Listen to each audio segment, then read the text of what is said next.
All right, so I went ahead and kind of loosened up my bowl. My trap is set, ready to go, triggered. I'm gonna take this loose native dirt and put it in my sifting pan. And you'll see why later. And that is looking pretty hard up in there. So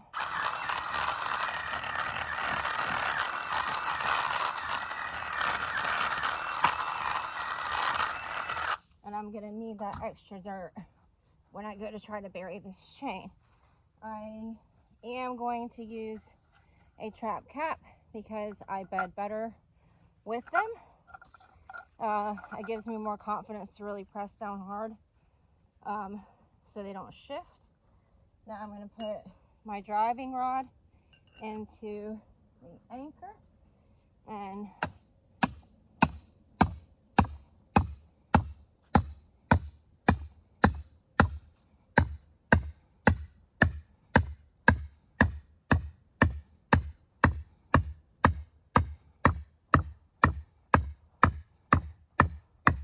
I'm primarily with these 175s. I'm not trying to catch yotes with these really. I mean, you can slip up and catch a bunch of them with this.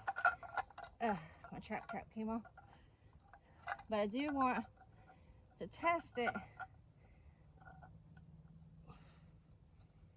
to make sure if I do snag a dog with it that he's not going to pull out, and it's plenty tough. Now, you see all this extra chain. I've got to kind of loosen up the dirt some more, and then I push the dirt back until I have the chain and the base of the trap with plenty of soft dirt underneath it so that I can, you know, and stuff like that, so that then I can bed it. And that means you're pressing the trap as hard as possible into the ground. And I always, I always like to angle my dog at a little bit of an angle, and according to the wind. And now from here, it's in the ground, you can't see it, but here is one of the most important parts of trapping, is this bedding process. Because if your trap shifts the tiniest bit and anything steps on the dog and they feel just the slightest bit of wobble, they're going to back off. Professional trappers will, I mean, even will mess up, and if there's a slight shift, you'll lose, because you can see where you've missed something by just a ½ inch, because they'll touch it, feel that wobble, and they'll back right on off, and that stinks. I missed a cat yesterday by about a ½ inch, and it like broke my heart. Push down, everything's good, pack it. All right, now you take the pan cover off, or the trap cap off. I use little pieces of wax paper over the top of my pan. That saves, and just in case it rains hard or a random pebble were to be under there and it gets up underneath the pan, if something steps on the pan and there's something underneath it, it's going to block that dog from triggering and slamming the jaws shut. So it looks like this right now. Okay, you can see the trap, and here in a second I'll show you what the finish looks like. So now we're going to have to cover that trap up. Just kind of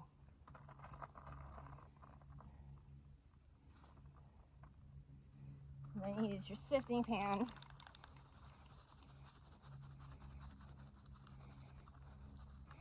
And also another common mistake is if you're a trap, when you're sifting, if there's a slight mound to it. So after I sift a little bit of loose dirt on it, I just real gently do my fingers back and forth until I find the pan.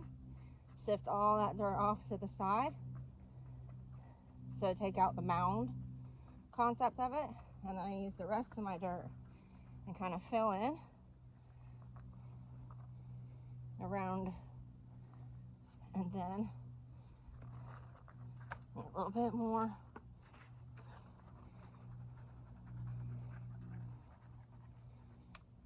All right, that looks pretty good. We're also going to clean this up and put some pine needles, stuff like that. I may even drag some of this sugary sand looking dirt into it, because you want to look like nothing's been there or messed with it. Okay, since we're mainly going for coons or whatever, but you never know, might slip up and catch. Yeah, coyote, we're gonna do a pretty decent bait haul. Pretty decent.